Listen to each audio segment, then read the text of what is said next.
Okay, so you're sitting at home in the West, probably looking at YouTube videos, and you decided you are interested in what everyone's talking about and you want to try it.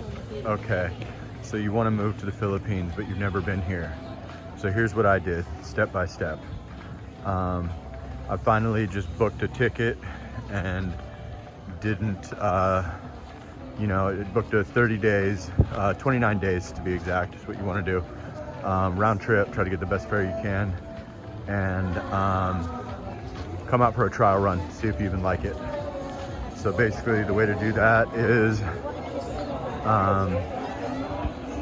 go online, Skyscanner, book it up, and don't turn back. Maybe make it non-refundable or whatever you got to do. Then after that, what you want to do is, what you want to do after that is you want to head out there and you want to bring at least a couple $1,000s in cash. This is a cash country and you're going to be here for a long time and you're going to spend more than you would think. So if the airfare runs you a couple of grand, bring yourself minimum $2,000 in cash. Never know what can happen.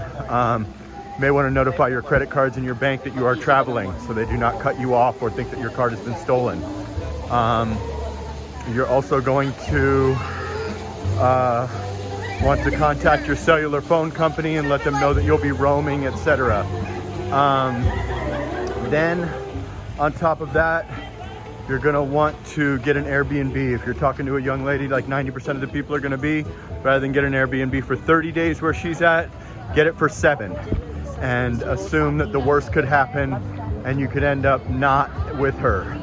If things go well, you can extend or get another one. You may not even like it anyway, so there's no need to, you'll get an incentive to do 30 days, but just bite the bullet and just get it for a week. If it works out with her, continue to extend and you can stay with her and build a future with her. A lot of times it doesn't work out, so then you'd have 7 days. If you were in Cebu, you could go to Manila. If you're in, 7 days in each location if it doesn't work out. So you can do like 7 days in Dumaguete, 7 days in Cebu, 7 days in Manila, 7 days in an island vibe, Palawan, Boracay, whatever you think is good for you after looking at all the videos from us YouTubers. Then, let's say it didn't work out and then you're just checking it out, but you still like it. Hello, and then basically you're gonna want to make a decision after visiting 4 different locations if you like it, if it's really something that you could seriously do. Can you handle the humidity? Can you handle the customer service, the post office? Do you even like it at all? Or is it totally not for you and this was just a great vacation? Most of the time, 4 times out of 5, you're gonna like it and you're gonna wanna move out here if you have the ability to do so right away. Don't know your age, don't know if you're retired, don't know if you're in your 40s or your 60s or whatever. Those things will all be factors to whether you're coming in 5 years or you're coming immediately like myself. You don't need to do like I did and rent a place while you're on your 30 days. You can do it when you get back. But you want to pick a location, and when you go to those places for 7 days, if you're liking it, you want to look at long-term apartments if you don't want to do the Airbnb float around month in each location thing, which is a great thing to do. And many people do that successfully. Me personally, I didn't want to do that. So your best bet, if you're liking a location, is to start looking around at what does it really cost to stay here. Not the triple Airbnb price, but what is it, 25K for a high rise? Is it, 15K for a little tiny apartment? Whatever it is that your accommodations are going to be. So you do that. Then from there, you're going to want to, tentatively lock something in. You don't need to put a deposit or anything, but you can okay, I want to live at this building in Cebu, or I want to live at this spot in Boracay, or I want to live at this spot in Dumaguete or whatever, and you have a tentative plan and you know what the price point is, and how long of a lease do they need, or can you do month to month, and are they negotiable? A lot of places are going to be negotiable and flexible on those types of things. Then you're going to want to travel back home if it was all aces and perfect like it was for me, and you're going to want to still leave yourself the option to return to your home country. So that's going to involve a storage unit. You're gonna have to shut down whatever you got, either, put some tenants in your house if you own, if you rent, end your lease, put in your 30 days notice, whatever you gotta do, and then you're gonna wanna obtain a storage unit. And you're gonna wanna do something with your vehicle. So you're gonna want to cancel your registration and cancel your car insurance. You essentially turn your vehicle into a piece of furniture, so you're not paying $100 a month or $200 a month for something that will never be driven once. Unless you have family members to leave it with for free, then they could start it once in a while in the garage or whatever the case may be. But that's the smart thing to do. That could probably pay for your storage unit right there like it did for myself. So you cancel your registration, completely legal to do so. You do a planned non-operation in most states, and you cancel your car insurance. Then from there, the next thing to do would be sell off things that you don't really need and keep what you're completely married to, and try to find a 10 by 25 drive-up storage unit. I did for $154. You gotta, depends on where you live. If you're in Idaho, maybe you can do it for $100. If you're in LA, it's probably gonna cost you $300. You can look around. In Vegas, I found one for $154. That's like an absolute steal, and they'll probably try to raise the price, but that's a crazy deal right there. And just do that.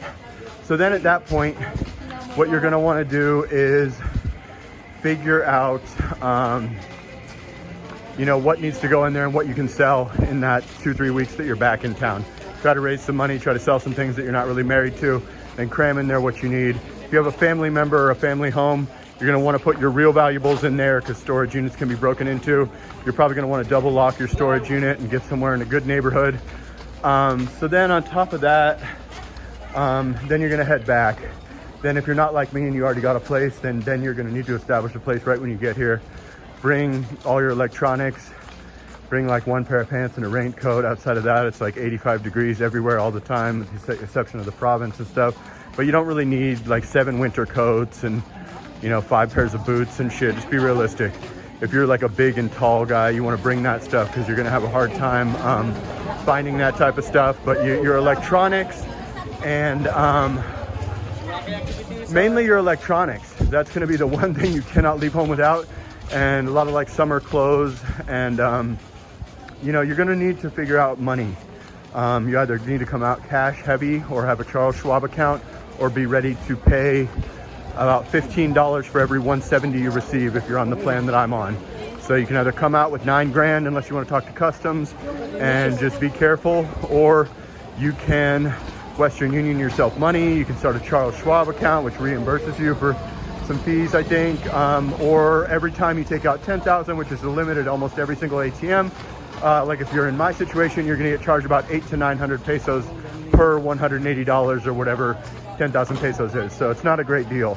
So maybe bring out whatever you think you're comfortable with. If you do that, don't fall asleep on the plane. Be extremely careful, be guarded. When you get to town with that type of money, take a Grab, don't take a taxi. Taxi, you could get set up, you could get overcharged, you could get robbed. Be careful, especially when you first get to Manila. Like when I did, they'll be looking at you knowing it's your first time, and there'll be dudes that are all tatted up, the scammer taxi drivers trying to pull you out of line, trying to double charge you and probably set you up to be robbed. So be super careful with that. I'm not trying to scare you, and I'm not making up anything that doesn't happen every day. So yeah, it's a real thing. So anyways, do that. Pick a destination. You've gone to the 4 destinations for 7 days, so you know which one you want to live at, unless you're going to do the month at each Airbnb in each location.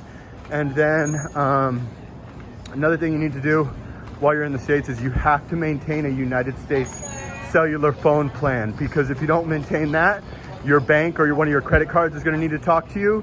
And then if they see you calling from a Philippines number, they're going to suspend your account. For all intents and purposes, you still live in the United States. You still maintain a United States address, whether that be your mom's house, your dad's house, your ex-girlfriend's house, the house that you own, whatever. You still live in the United States. You're just traveling for 90 days at a time. You got to keep calling back and letting them know.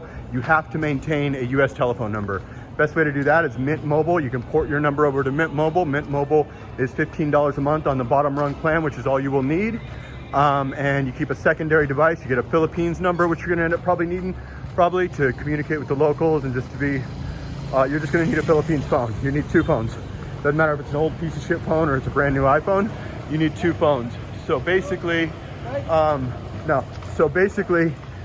you got to have that, and then just get Mint Mobile, $15 a month.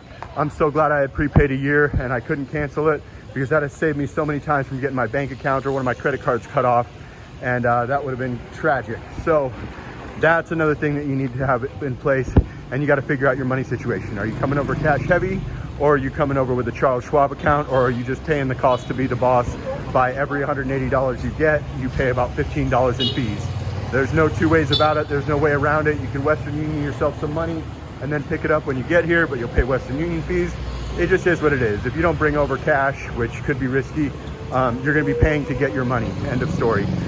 Maintain your US bank account. Do not get a Philippines bank account, in my opinion, although there is people that have done it and done it successfully, so that's your own choice. And you're here, but you still have the option by having the storage unit in your vehicle and all your stuff in there that you can say, hey, you know, after 6 months or a year, and say, you know what, it just wasn't for me. Didn't like the humidity, didn't meet anyone, the food was a bit much for me, had a bad experience, got robbed, whatever the case may be. You may end up wanting to go back. Will that happen? Probably not, but you're leaving yourself the option. For me, it cost me like $1,850.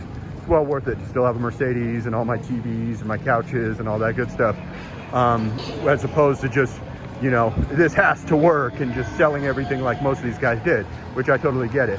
You can always go back like I'm about to and find a place to park your car, sell it, and get yourself into like a $25 storage unit, which will be better for the long term. Or if you're wealthy, just continue to pay your thing. You know what I mean? It's not that big of a deal, you know? If you can afford to pay $154 or $250 or whatever it ends up costing you, then just keep it. What if in 5 years you want to move back and you don't want to be on foot, or you don't want to, you know, have to find a bunch of TVs and couches and nice clothes and whatever you got that you can't, you know, obviously if you're in a situation where you have family members or something that can let you park your vehicles and everything that you own at their place, then great. But most people are not going to have that. A lot of people don't even have the address. There's services like iPostal or whatever where they can open your mail and be your sort of virtual address in the United States. But I don't know that much about them. They're not my sponsor. I'm just throwing that out there. If you don't have, I have my dad's residence where my sisters live in that I'm using, and they were kind enough to let me do that and for me to leave my super duper valuables there rather than in some unattended storage unit in Las Vegas, Nevada. So it's basically a crash course on how to do it. When you go back for that 2 weeks or 3 weeks or whatever after you make your decision to try it out for a year, it's going to be pretty heavy. I was definitely up like 18 hours a day, not sleeping much and stressing and stuff. But it was all worth it now that I'm here and that I found Baraka and I found my paradise for $250 a month. But yeah, it certainly isn't all a bed of roses and just this perfect, you know, easy thing. But at the same time, you know, it's really tough to uproot 45 years of life somewhere and 45 years of stuff and, you know, do all that. And basically, you've already told, when you did your 30-day trial, you've already told all your cards you're going to be traveling. Well, you call them before you leave for your 1-year trial, and you tell them you're going to be traveling. They'll have you call them every 60 to 90 days to let them know that you're still traveling and you're good. You never tell them, hey, I'm living in the Philippines now. That could mess with you. That could get you cut off on your credit limits. That could mess around with your bank. It's just not, it's in a need to know basis, and they don't need to know. And you may just be traveling because you may end up hating it. So at the end of the day, that's the way to do it. And that's just a quick crash course on how to do it. And that's exactly what I did to the T, and it worked out famously. Keep your American phone service, keep your American bank account, come over cash heavy, or know that you're going to pay the fees to do so. Otherwise, get the Charles Schwab account, which I was not smart enough to do. Some people use Magic Jack. You can figure it out. I recommend Mint Mobile and a secondary telephone, and you will be just fine. I have been for 6 months, and I will be in the future. That is exactly how I did it. Cost me thousands and thousands of dollars and many mistakes. I'm giving that to you free of charge. Hope you guys appreciate the video. Like, comment, subscribe, share the video, and I will catch you on the next one.